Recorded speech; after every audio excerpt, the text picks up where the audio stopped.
मध्य प्रदेश के ग्वालियर में जनसुनवाई के दौरान पति से पीड़ित एक पत्नी पहुंची। उसने आवेदन देकर पुलिस से मदद मांगी है। अंजू नाम की फरियादी महिला का कहना है कि उसका पति पिछले 6 वर्षों से उसे घरेलू हिंसा और दहेज प्रताड़ना का शिकार बना रहा है और वो अपनी मासूम बच्ची को साथ रखने के लिए भी तैयार नहीं है। महिला का आरोप है कि पति हमेशा उससे रुपयों की डिमांड करता रहता है और पैसे न देने पर उसके साथ मारपीट करने लगता है, नहीं तो खुदकुशी की धमकी देता है। पीड़ित महिला ने मीडिया से बातचीत के दौरान बताया कि साल 2019 में जब उसकी शादी हुई तो उसके बाद से ही पति उसे दहेज के लिए प्रताड़ित करता था।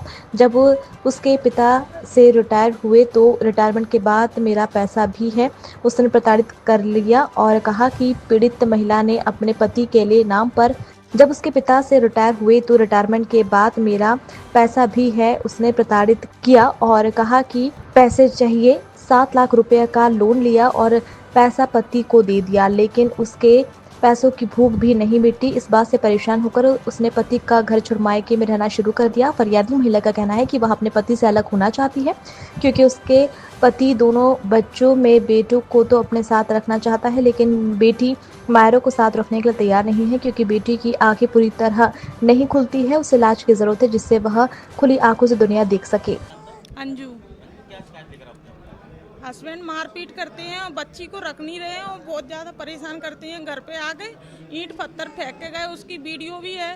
पैसों की डिमांड करते हैं बार बार और हमारे पास फोटो भी है। कट्टा लेके धमकाते हैं, चक्कू से भी धमकाते हैं, फांसी लगाते हैं। कैसे पैसे लेके आओ वरना इससे मार देंगे तुझे, तेरे पापा को। खुद सुसाइड करने की बात करते हैं। बहुत ज़्यादा परेशान करते हैं सर। यहाँ मैं कोर्ट से चली गई थी, कोर्ट से सर ने भेजा था कि कोर्ट से चले जाओ आप, लेकिन तब भी उन्होंने कोर्ट से नहीं रखा। अच्छी तरीके से मारपीट आए दिन रोज डेली ना मारपीट करते हैं। गांव ले गए, गांव में उनकी मम्मी पापा जी वो भी बहुत परेशान करते हैं। कब शादी हुई थी? शादी हुई थी 2019 में 5 अप्रैल को भीम प्रकाश से। यहाँ से श्री राम वाटिका में कहाँ के रहने वाले हैं आप? गणेशपुरा के। तो आपने इससे पहले शिकायत की? करी थी बिजौली थाने में। दहेज की FIR भी है 498 की। उन्होंने पापा मुझे लिवाने गए थे, उन्होंने पापा की और हमारे चाचा जी थे उनकी मारपीट की। उन्होंने पापा के दांत भी तोड़ दिए थे, अभी नकली दांत लगे हुए हैं पापा के। इन्होंने इतना मारा था मेरे पापा को, मेरे ससुर जी ने और हस्बैंड ने। हम ये चाहते हैं उनको जल्द से जल्द पकड़ाया, उनको सजा दी जाए। कट्टे से धमकाते हैं, मारपीट करते हैं हमारी, खुद मरने की बात कहते हैं। वीडियो कॉलिंग पे देते हैं हमको धमकी, मारपीट, मर जाऊंगा नहीं तो पैसे लेके आओ।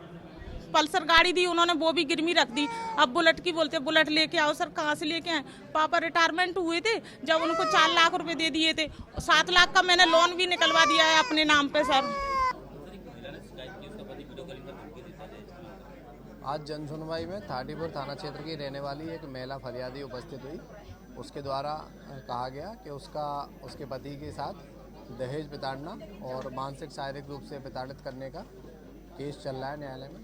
पति उसी केस में राजीनामा करने के संबंध में और पुनः अपने बच्चों को लेने के संबंध में बार बार झगड़ा करता है और उसे मानसिक शारीरिक रूप से प्रताड़ित करता है। प्रताड़ना के लिए वो कई माध्यमों का उपयोग कर रहा है। लगातार प्रताड़ित होने के कारण उसने अपना आवेदन दिया है। फरियादिया के आवेदन पर से प्रकरण हम लोग जांच कर रहे हैं। जांच में जो भी बिंदु सामने आएंगे वो हम तहकीकात करेंगे।